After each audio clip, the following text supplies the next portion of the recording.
పాపపు రక్కసుడు త్రోవ పడియుండి నృప అని అద్భుతమైన అనువాదం చేశారు పోతన గారు. పాపపు రక్కసుడు అన్నారు సంస్కృతంలో అఘాసురుడు అంటే. త్రోవలో పడుకుని ఆకర్షిస్తాడు, ఆకర్షణకి లొంగి పాపంలోకి వెడితే మింగేస్తాడు.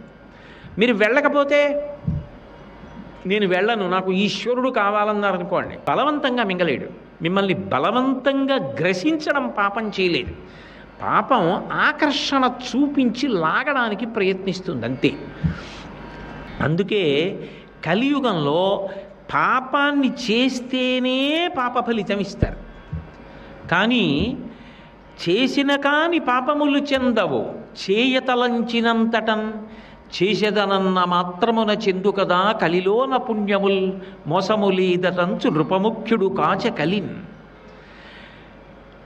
త్రికరణ శుద్ధిగా ఏదో నోటి మాటగా అనడం కాదు, నిజంగా మనసారా ఓ కోరిక కోరుకున్నాడు, ఈశ్వరుడు వాడు ఆ పని చేశాడు అని ఫలితం ఇచ్చేస్తాడు. అయితే ఒకటి, మనసారా కోరుకున్న కోరిక అయి ఉంటే, నాకు గంగా స్నానం చెయ్యాలని ఒక పెద్ద కోరిక, కాశీ వెళ్ళాలి, గంగలో స్నానం చేయాలి, కనీసంలో కనీసం ఉత్తరాయణంలో ఒక్కసారి దక్షిణాయనంలో ఒక్కసారి గంగా స్నానం చేసి రావాలి అని మనసులో చాలా కోరికుండి దక్షిణాయనం అయిపోగానే వెళ్ళలేకపోయాను అనుకోవడమే ఇన్నేళ్ళు వచ్చేసాయి. దక్షిణాయనంలో ఉత్తరాయణంలో కూడా గంగా స్నానం చేయలేకపోతున్నాను అని నేను బాధపడ్డాను అనుకోండి, నేను గంగా స్నానం చేసేసానని వేసేస్తాను. అది కలియుగంలో ఉండేటటువంటి గొప్ప అదృష్టం. అయితే రోజు లేచి నేను ఆ సహస్రలింగార్చన చేస్తే బాగుండు అని మనసులో ఒకసారి అనేసుకుని వెళ్ళిపోతే వస్తుందని కాదు చూసమండి.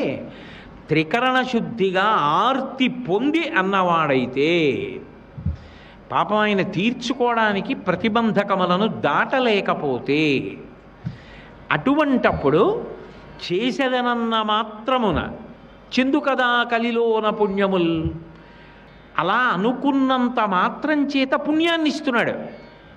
అలా చేస్తే బాగుండు అని అనుకుంటే మాత్రం పాప ఫలితాన్ని ఇవ్వట్లేదు, చేస్తేనే పాప ఫలితాన్ని ఇస్తున్నాడు. చేద్దాం అనుకుంటే త్రికరణ శుద్ధిగా పుణ్యఫలాన్ని ఇచ్చేస్తున్నాడు.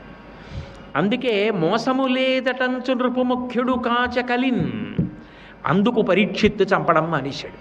మరందముల్లాసముతోడ గ్రోలి విరులం తెగవేయని తేటికైవడిన్.